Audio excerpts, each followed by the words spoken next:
Welcome to अनुश्रीज kitchen. आज मी बनवणार आहे डाळ पालकची भाजी। त्यासाठी मी 1 वाटी तुरीची डाळ स्वच्छ धुवून घेतलेली आहे व पालकला बारीक कट करून घेतलेले आहे।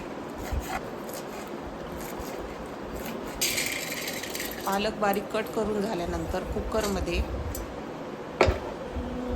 डाळ व पालक टाकून घ्यायचे आहे व 1 टोमॅटो बारीक कट करून तेही त्याच्यामध्ये टाकायचे आहे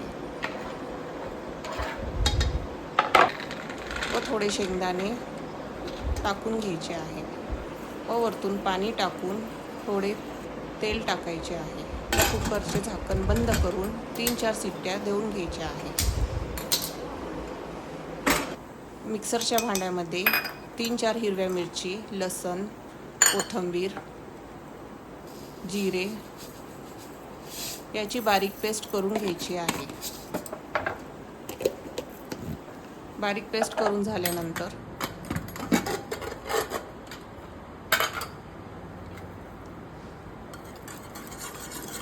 डाळ पालक शिजल्यानंतर ती मिक्स करून घ्यायची आहे व एका पातेल्यामध्ये तेल टाकून हिरव्या मिरचीची पेस्ट परतून घ्यायची आहे व वरतून हळद व पीठ टाकायचे आहे व शिजलेली डाळ पालक टाकून 1 उकळी देऊन झाल्यानंतर ही तयार आहे आपली डाळ पालकची भाजी।